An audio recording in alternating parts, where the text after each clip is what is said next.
즐거워하는 자가 있느냐 그는 찬송할지니라. 교회의 장로를 정할 것이요 그들은 주의 이름으로 기름을 바르며 그를 위하여 기도할지니라. 믿음의 기도는 병든 자를 구원하리니 주께서 그를 일으키시리라. 혹시 죄를 범하였을지라도 사하심을 받으리라.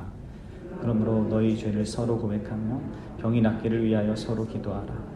의인의 간구는 역사하는 힘이 큽니다. 엘리야는 우리와 성정이 같은 사람이로되 그가 비가 오지 않기를 간절히 기도한즉 3년 6개월 동안 땅에 비가 오지 아니하고 다시 기도하니 하늘이 비를 주고 땅이 열매를 맺었느니라. 네. 우리 기독교가 말하는 참된 기도의 중심에는 우리 주님이 계십니다.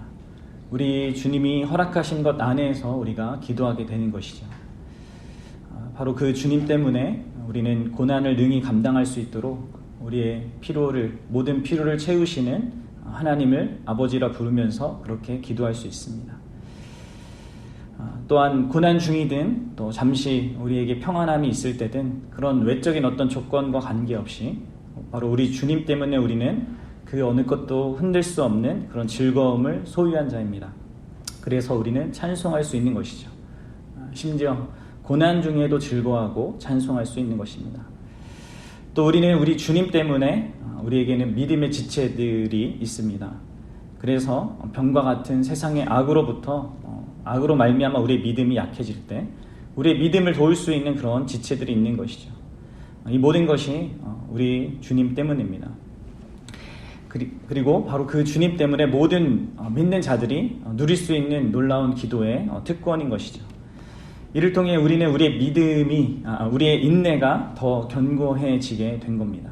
이 험난한 인생을 하나님이 허락하실 때까지 살아가야 하는데 그 가운데 필요한 인내를 우리는 더 이 기도를 통하여서 더 온전하게 형성할 수 있게 되는 것이죠. 오늘 우리가 함께 살펴볼 단락은 14절 중반부부터 이제 18절까지인데 여기에서는 앞서 이제 개인적인 어떤 기도에 대한 내용들을 이제 13절부터 14절 중반까지 다뤘다면 이제 14절 중반부부터 18절까지는 교회 공동체가 어떻게 서로를 위해서 교회 지체를 위해 기도하고 또 서로를 위해서 기도해야 하는가라는 부분을 다루고 있습니다. 우리 14절을 한번 다시 읽어보도록 하겠습니다. 14절입니다. 시작. 너희 중에 병든 자가 있느냐 그는 교회의 장로들을 청할 것이요 그들은 주의 이름으로 기름을 바르며 그를 위하여 기도할지라. 이제 교회의 입장에서 어떤 병든 지체가 기도 요청을 할 때 특히 교회 장로들, 교회 대표라고 할 수 있는 장로들은 그를 찾아가야 한다라고 야고보 사도는 권하고 있습니다. 교회에 전부가 가기 힘든 그런 상황 속에서 대표인 장로들이 주님 안에서 지체된 그 병든 지체의 그 요청을 거절하지 않고 그를 찾아가 위로하는 것이죠. 그들은 주의 이름으로 기름을 바르고 그 병든 자를 위해서 기도해 주어야 합니다. 여기에서 이제 기름을 바른다라는 그 행위에 대한 해석이 정말 많은데요. 전체적으로는 거의 이제 두 가지로 규결됩니다. 하나는 이 기름이 고대에 흔히 사용되었던 치료제였기 때문에 그런 맥락에서는 이 본문은 장로들이 어떤 의학적인 그 수단을 사용하는 가운데 그것을 통해서 하나님께서 그를 고쳐주시기를 기도한 것으로 볼 수 있습니다. 그러니까 이러한 이해라면 우리가 현대에 갖고 있는 어떤 의학적인 그런 것들을 충분히 활용하면서도 그것만이 아니라 하나님이 그것을 사용해 주셔서 병고침을 주시기를 바란 거다라고 이렇게 이해할 수 있는 것이죠. 물론 그런 이해는 충분히 타당한 것이고 이렇게 받아들일 수 있는 것인데 그것이 이 본문이 의미하는 바다라고 이렇게 생각하긴 좀 그렇게 적절하거나 또 설득력이 있는 것 같지는 않습니다. 왜냐하면 당시에 이 기름 말고도 수많은 치료제들이 있었기 때문에 굳이 꼭 그 기름을 사용하라고 이렇게 정해 주었다라고 보기는 좀 어렵다는 것이죠. 오히려 이 두 번째 설명이 좀 더 적절한데요. 바로 이 기름을 바르는 행위는요, 이 구약에서 종종 등장하듯이 또 예수님의 생애에서도 보여졌듯이 어떤 한 대상을 존중하는 방식을 보여주는 어떤 상징적인 의미라는 것이죠. 시편 23편에서도 보면 원수의 목전에서 주께서 내게 상을 차려주시고 기름을 내 머리에 부으셨다라는 말이 있지 않습니까? 또 예수님의 생애 가운데 막달라 마리아가 예수님을 존경하고 소중히 여겨 값비싼 그 향유 옥합을 깨서 그의 머리에 부은 것도 우리가 같은 맥락에서 볼 수 있는 것이죠. 흥미롭게도 두 경우 모두 그 죽음이라는 그 배경을 또 이렇게 두고 있습니다.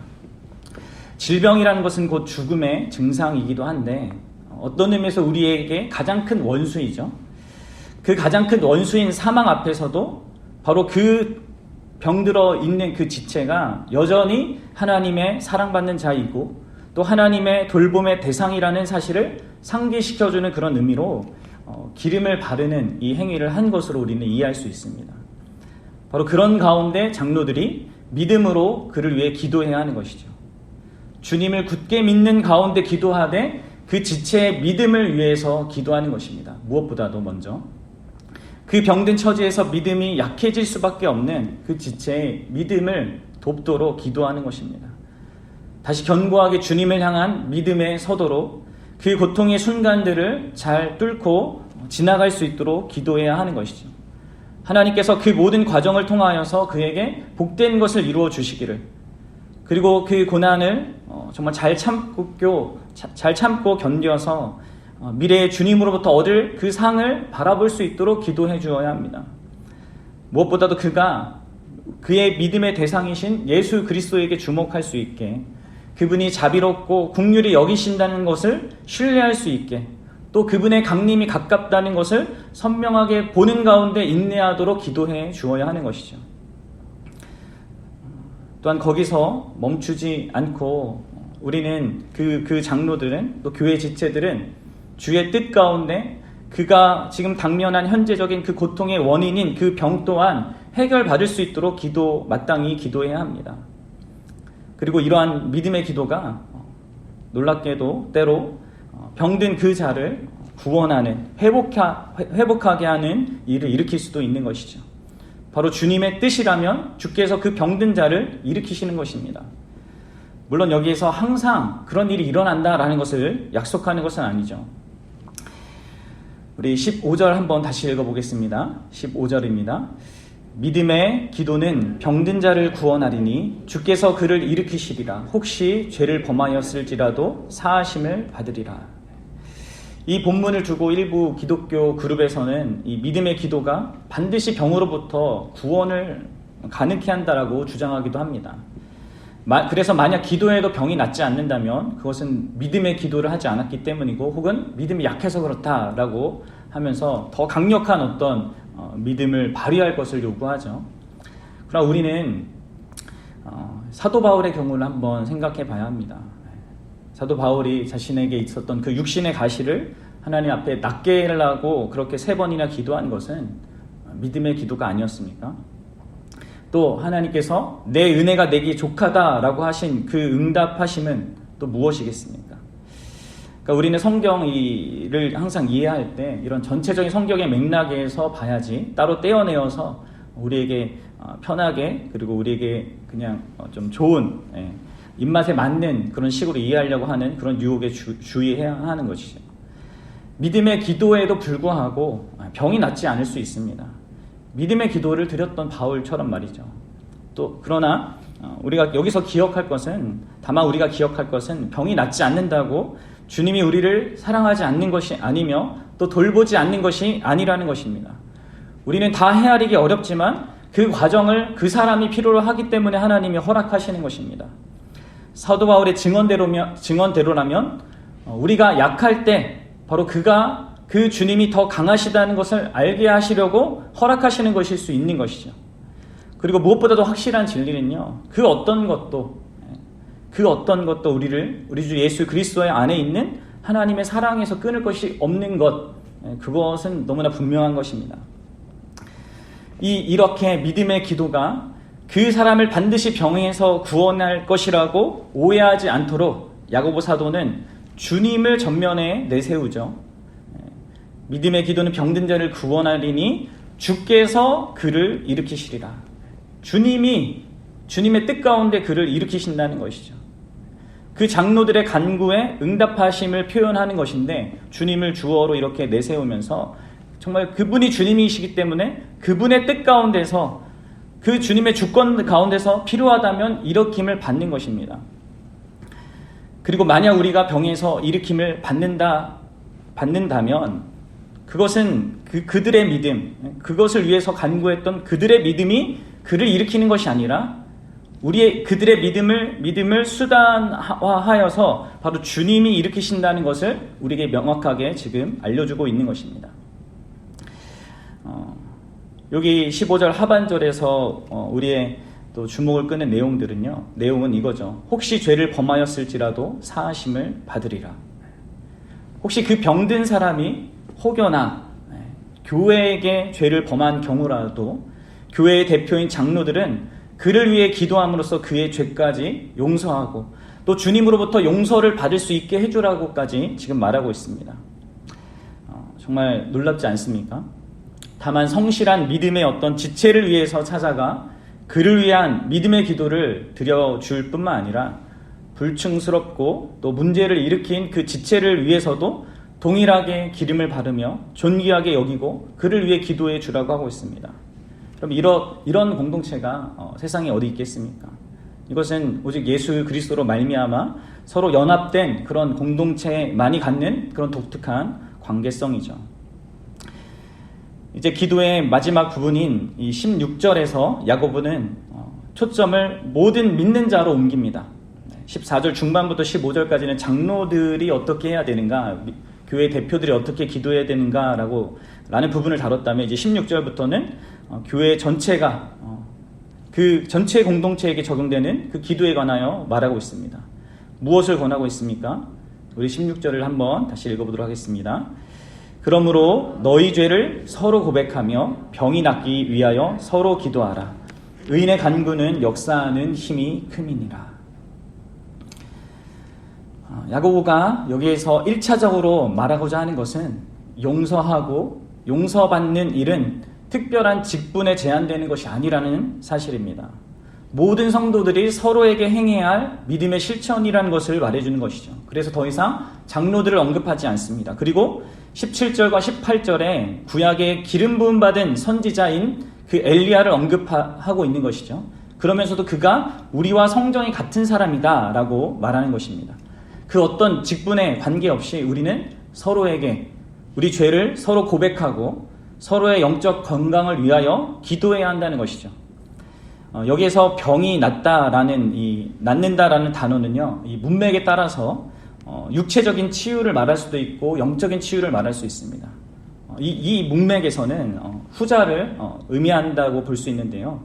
교회 공동체가 서로 죄 고백을 서로에게 하고 서로 죄의 용서를 받음으로 이 공동체의 영적인 그 건강이 회복되어지는 것을 의미하는 것이죠.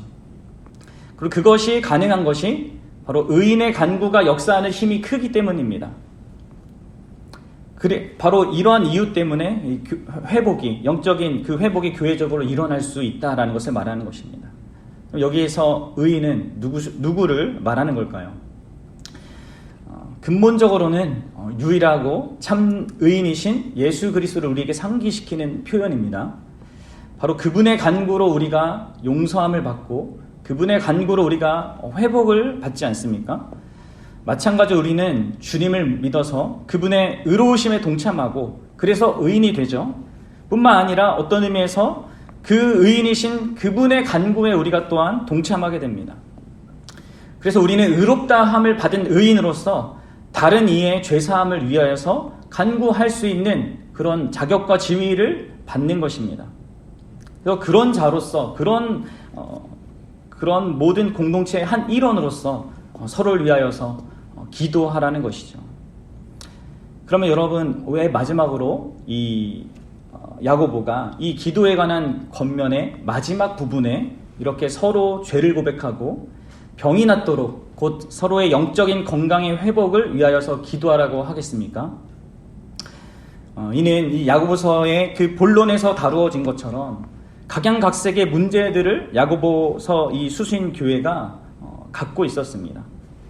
2장에서 3장에서 4장에서 그 교회 안에 일어났던 서로에게 아프게 하고 상처를 주고 했던 그런 많은 문제들, 그런 현실이 있었기 때문이 아니겠습니까? 그래서 바로 주님 앞에서 서로의 잘못을 고백하고 서로를 용서할 수 있게끔 하라는 것이죠.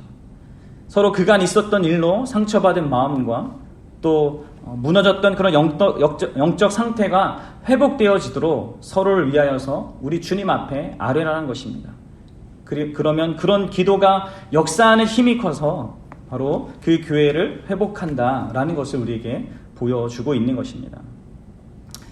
결국 우리는 이 13절과 14절 중반부까지 개인의 기도의 중심에 계신 우리 주 예수 그리스도께서 그와 동일하게 14절 중반부부터 18절까지 교회의 공동체적인 그런 기도의 중심에도 계시다는 것을 보게 됩니다. 어떻습니까? 우리의 개인의 기도나 그런 공동체를 위한 그 기도의 중심에 참으로 주님이 계십니까? 바라기는 저와 여러분들의 그런 개인적인 기도 생활과 또 공동체적으로 서로를 위해 기도하는 그 기도 생활에 우리 주 예수 그리스도께서 중심에 그렇게 선명하게 계시다는 것을 바라볼 수 있기 바랍니다. 그리하여서 오직 그분으로 말미암아